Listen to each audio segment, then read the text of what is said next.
comme on disait là, on est sur rue Saint-Denis. Ah bah je te disais, la rue Saint-Denis chez nous c'est pas la même. Hein. Ah, c'est pas la même. Hein. Ah c'est pas la même chose. Hein. Et du coup, ça fait quoi d'être revenu là? Tu retournes au Québec? Ça tue, je kiffe. En fait, c'est un. Tu vois, tous les ans, bah voilà, t'as le Québec en septembre, Ouais. t'as la Thaïlande qui va arriver vers février, tout ça, c'est des gros rendez-vous, tu vois. On kiffe, je kiffe revenir. J'avais kiffé l'année dernière, ça m'avait traumatisé de fou, c'était stylé. Et alors voilà, on y revient, mon pote. Bah, justement, bon, on va quand même en parler vite fait. Hein. Wow. Waouh! Tu nous as lâché, une beuverie. Merci, poteau, voilà. Avec Merci. tout le monde dessus là. En tout Ça cas, annonce un gros album. on s'est bien amusé à le faire. Ouais, franchement. C'est En bien plus, amusé. l'album il sort le 5 octobre, comme tu nous as dit là. Le 5 octobre, exactement. On est très, très chaud. Prends-nous un peu l'album, comment toi là? Parce que nous on a remarqué, tu vois, Affranchi, nous tu vois, même on le disait entre nous, Affranchi c'était un peu un loup-garou qui commence à se calmer, tu vois, qui commence à faire ok, j'ai bouffé, mais j'ai vraiment bouffé. Et maintenant j'ai envie de donner, maintenant j'ai envie de réunir. C'est un peu dans ce délire là, mais c'est surtout que tu vois, c'est mon premier projet en tant que producteur. Sur Affranchi Musique, mon label. J'avais envie de. En fait, je me fais mes kiffs, tu vois. Je me fais mes kiffs et n'importe quel rappeur du 9-3 a toujours rêvé de faire des titres avec tout le 9-3 et de rassembler tout le monde. C'est une espèce d'utopie bizarre qu'on a tous, tu vois. Imagine, on est tous ensemble, tu vois ce que je veux dire. Et moi, comme je suis un gogol, je suis allé au bout du truc. Non, mais t'as raison. Je suis allé au bout du truc, je me suis fait des kiffs. J'ai fait des titres avec des mecs que j'écoute depuis que je suis tout petit. J'ai fait, tu vois, je me suis fait plaisir, j'ai fait des combinaisons qui n'auraient pas pu exister si c'était pas sur cet album. Il y a des titres que j'ai réalisés sur lesquels je suis pas. Il y a des mecs composés plusieurs fois, d'autres composés qu'une fois, des mecs composés un couplet, des mecs composés des titres, des mecs. Tu vois, on n'avait pas de barrière, on n'avait pas de limite, on s'est juste amusé. C'est ça qui fait plaisir. Ça tue. Et puis inversement, quand on voit que tu ramènes les vagues, etc., les mecs ils sont grandis en t'écoutant toi, tu vois. Donc c'est. Peut-être pas mal, mais mal. d'autres oui. D'autres oui, un peu plus jeunes, ouais. Il y en a qui m'écoutaient plus tôt. Et ouais, ça tue, c'est une espèce de relais de génération, tu vois. Je suis une espèce de, tu vois, chaînon manquant chelou entre les deux, tu vois. Mais c'est important, tu vois. Il y a une grosse perte du background, il y a une grosse perte de l'héritage chez les jeunes, plus jeunes, tu vois. Ils s'en foutent complètement, en fait, tu vois ce que je veux dire. Et les anciens, les calculent pas. De ce fait-là, tu vois, pour eux, c'est de la merde. Et les petits, pour eux, les vieux, c'est de la merde, tu vois. Mais il y a du bon à tirer dans les deux générations, même dans les trois, je pense. Et c'est important, tu vois. Imagine un petit footballeur qui ne connaîtrait pas, je sais pas moi, des footballeurs de légende comme Van Basten ou Zidane ou d'autres, tu vois ce que je veux dire. C'est pas évident tu vois, de jouer une Coupe du Monde sans connaître ces noms-là. Tu vois, c'est exactement pareil. Donc il y a des noms à connaître, il y a des choses à apprendre, des choses à savoir. Et puis on s'est fait un malin plaisir de leur rappeler. Puis on s'est fait aussi un malin plaisir de rappeler aux anciens qu'ils étaient anciens, de rappeler aux vieux qu'ils étaient vieux, et que maintenant la lumière est sur ce petit-là, ce nouveau petit-là, et voilà. Et tout le monde l'accepte très bien, et les scènes cohabitent bien, en fait. Tu vois, on a fait en sorte que tout le monde réagisse à l'envie, voilà, t'as envie de poser avec qui, ça te brancherait de faire un truc avec qui. Les trucs sont construits naturellement. Un titre comme moi, c'est avec Zekpi quand on était en studio et qu'on galérait sur cette prod et qu'on fait waouh, pour rigoler, tu vois ce que je veux dire. Et que je fais un petit 8 et que Huss il écoute, il me dit ouais je kiffe, Portet, je peux poser, ouais vas-y pose. Machin, le titre se construit au feeling vraiment naturellement, tu vois. Donc il n'y avait pas une feuille de route avec bon alors on met lui avec lui. C'était impossible et de toute façon le 93 c'est plus un département d'équipe que de rap, tu vois. Donc c'était plus, il y a beaucoup la politique de rue, qui est beaucoup plus présente sur cet album que sur les autres. Et ouais, c'est 70% de politique, d'équipe, de quartier, de rue, de bande, et 30% de musique, on va dire ça. Mais vu que c'est de la grande musique, et ben imagine ce que ça doit être les 70%. Non, mais c'était long. Ouais. Non, et puis même, tu vois, quand on regarde ton parcours que tu as eu au début, tu vois, on trouve que c'est une belle revanche quand même sur le passé, tu vois. C'est beau. Parce que c'est très beau, je veux dire, nous on t'écoute depuis longtemps. Malheureusement, avant d'être un jeune rappeur, c'était la galère, tu vois, on en parlait hier dans la voiture. Et encore même après, hein, je vais pas te mentir, c'est vraiment, je suis passé chez So qui a pris le dessus. Ouais. Mais après, on me l'a dit ça, tu vois, on me le disait, je le croyais pas. On me disait, quand moi je voulais me venger, on me disait, quand tu auras l'occasion de te venger, tu voudras plus. Et c'est vrai. Ah, c'est vrai, parce qu'on le voit maintenant. Et en fait, j'ai fait tout l'inverse. Ouais. J'ai fait tout l'inverse. J'ai passé l'éponge sur plein de déceptions qu'on m'a fait à moi, sur plein de choses que j'attendais de certaines personnes. Et puis c'est pas grave. Puis c'est la vie. Et puis au final, maintenant, on fait de grandes choses ensemble. Donc c'est tant mieux. L'album 9-3 Empire, Ouais. c'est pas un peu l'apogée de cette mentalité-là? C'est de rassembler tous ces rappeurs. C'est sur un grossir même le projet. trait, c'est se rassembler autour d'une bannière. Je suis aussi fédérateur avec le cercle, tu vois, mais C'est vrai que 93 Empire, c'est mon drapeau, c'est différent. Il y a une autre émotion à défendre cet album. Je pense qu'on va bien s'amuser à le défendre sur scène aussi. Et puis voilà. Tu peux nous parler un peu des featuring du coup aujourd'hui, bah, tu as dit que c'était sorti. Ça dépend, tu NTM. sors quand ton interview? Après. Après. Largement. Ouais, il y a le Suprême NTM qui est le Graal, de la Seine-Saint-Denis pour un mec du 93, tu vois. Puis même le Graal du rap en général, je pense, tu vois. Tu avais fait la première partie d'ailleurs À Bercy, ouais. à Bercy. Gros souvenir, ça, non? C'était de la bombe. C'était de la bombe et puis en même temps c'était un gros défi parce que le public d'NTM il est réputé pour être très dur. Le public d'NTM il écoute NTM. Il n'a rien à savoir du reste. Et finalement bien accueilli, bien passé, donc mortel, très beau souvenir.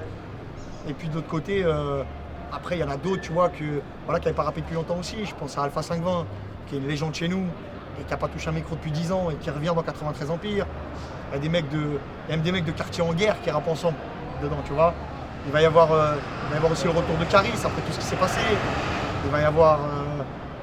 Je me suis fait des têtes à tête avec tout le monde, des mecs étonnants, des mecs que je savais même pas qui étaient du 93, un mec comme Dadju, qui a grandi à Romainville toute sa vie, un mec comme VG Dream qui est de la Courneuve, ce genre de mec. Puis tous les petits newcomers, et puis tous ceux qui ont fait leur place l'année dernière, les Hornets La Frappe, ce genre de mecs là, tu vois. Voilà. Il y a plein de monde. En vrai, en réalité, il y a tout le monde. Il y a tout le monde. C'est l'Empire, C'est l'Empire, c'est ça. pour de vrai. Et justement, revenons là, comme tu l'as dit, tu es devenu fédérateur avec le mouvement Rendant le Cercle. On le rappelle qu'il y a quand même un gros épisode qui se tourne demain ici au Québec. Ouais. Ça va être du lourd. J'espère. Toi, on a vu déjà l'épisode spécial Belgique, on a vu que c'était justement, tu vois, c'était le Rendant le Cercle, mais il y avait une petite touche en plus, tu vois. C'était Sofiane, il débarque chez vous. C'est un peu le rentre dans le cercle exceptionnel. C'est ça, tu vois. Et là, du coup, c'est quoi un peu. Comment tu vois le Rendant le Cercle de samedi là au Québec? Bah déjà je le vois bien parce que tu te doutes bien qu'on m'a rapporté tout l'engouement que ça a suscité et puis tout ce que ça a généré comme envie et comme passion. Tu sais que les gens ils y croyaient pas au début. Hein. Ah putain, Au tout début, quand c'était annoncé Rendant le Cercle québécois, tout le monde était en mode mais non, Il c'était ferait- jamais venir faire il ferait bien d'y croire. Et ouais. Alors dans le rentre dans le cercle exceptionnel Québec, j'annoncerai je pense l'arrivée de la saison 1 du cercle au Canada. Ah ouais. Donc on va faire mieux que de faire un coup, on va venir prendre un appart. Bah écoute, tu sais que t'es toujours bienvenu ici. Et ce qui est important, c'est vraiment que, tu vois, l'école québécoise, c'est une école qui se suffit déjà. Ils n'ont pas besoin de nous, en fait, tu vois ce que je veux dire. Donc je pense que je vais donner l'impulsion. Puis ça serait bien que ce soit un mec d'ici qui anime, et que ce soit les équipes d'ici qui gèrent ça, qui sont vraiment au courant du game, comment ça se goupille. Voilà, mais j'ai vraiment envie, en tout cas moi en tant que producteur de l'émission Rentre dans le Cercle, j'ai vraiment envie de lancer une saison ici au Canada. Et puis de mélanger les deux aussi, mélanger les anglophones, les francophones. Et puis qu'on s'amuse tous ensemble, tu vois. C'est une belle solution de sourcing, mais en même temps c'est une belle aventure.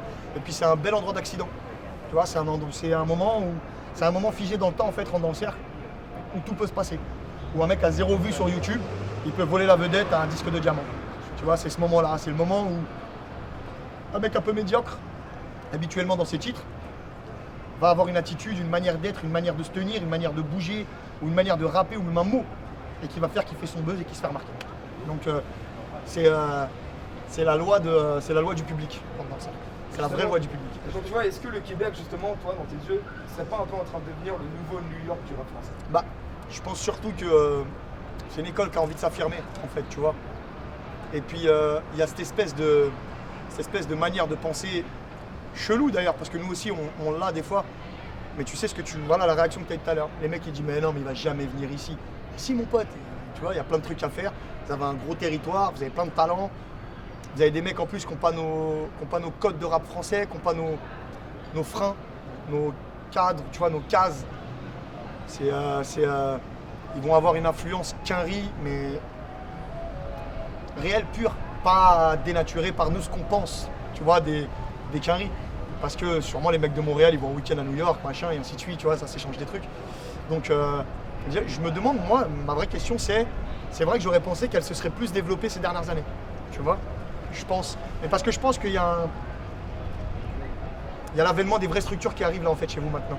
Il commence à y avoir des vrais prods structurés, vraiment du gros, et ça commence à se faire des passes, à comprendre que ça crée une école, que ça crée un bateau. Faut le temps que ça vienne, c'est tout. Mais en tout cas, c'est pas le talent qui manque. C'est sûr, et puis tu vois aussi ici un gros manqueur, c'est les médias. malgré que parfois les médias ils vont trop loin dans les trucs, et on l'a vu par exemple en France là, avec l'affaire Boubacaris, tous les médias qui peuvent créer le buzz par rapport à ça, alors ça n'a rien à voir avec la musique, tu vois, c'est vraiment que du buzz pur.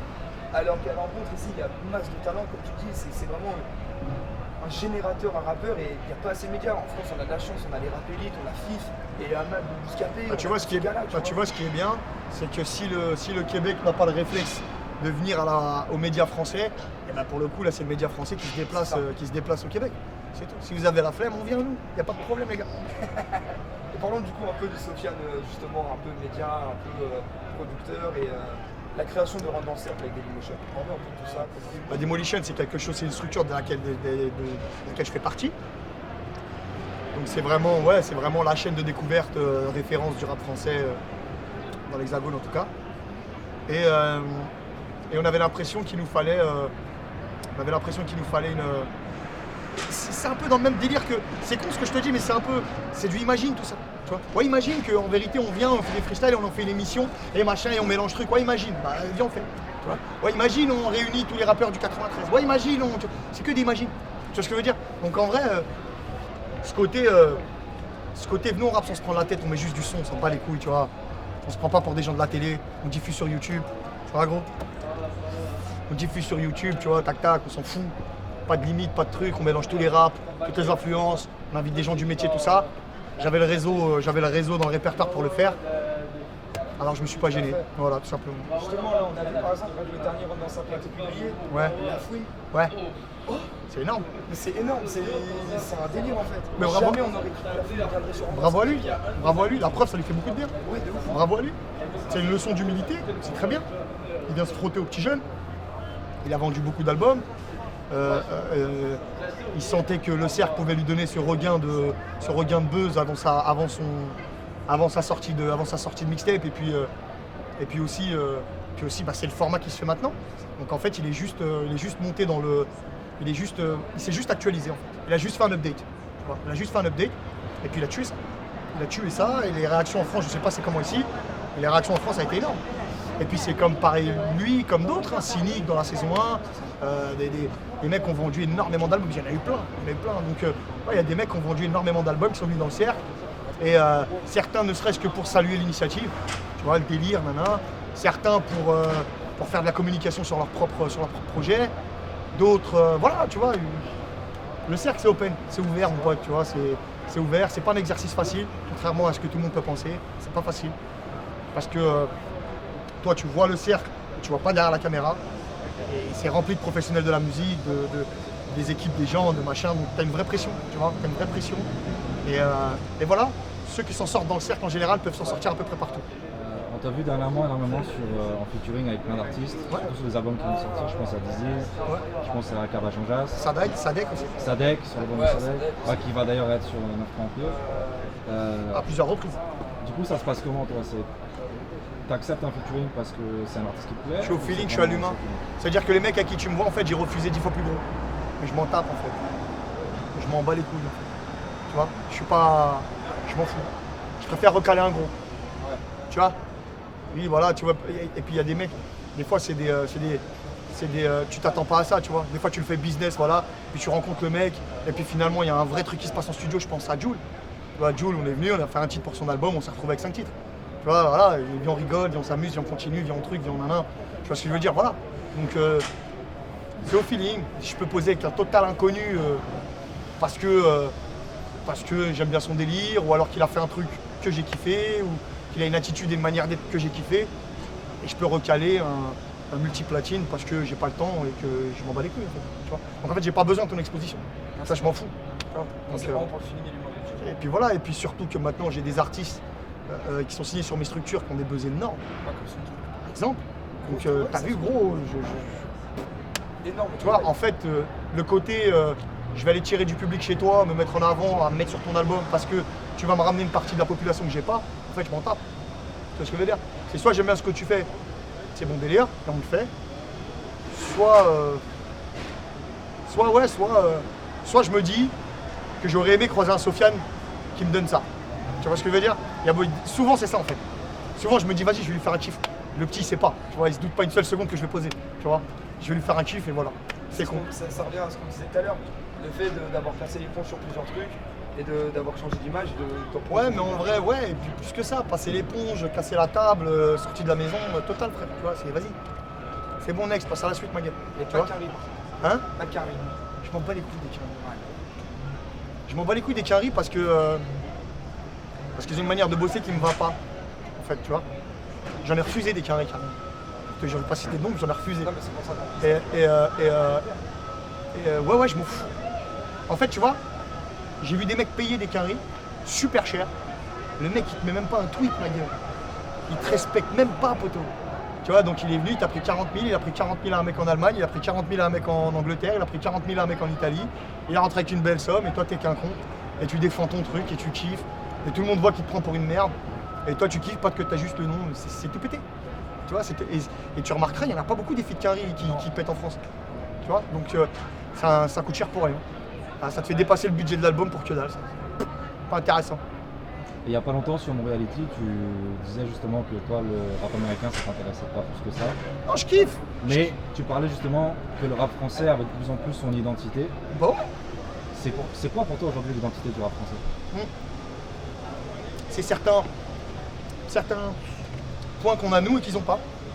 Je pense aux lyricistes qui sont beaucoup plus répandus chez nous que chez eux, par exemple. Tu vois, je sais pas, ils ont monté une statue à Nas pendant 30 ans, mais chez nous, on n'a pas Coxmo, tu vois. On a plein, on a le Bomo, on a une manière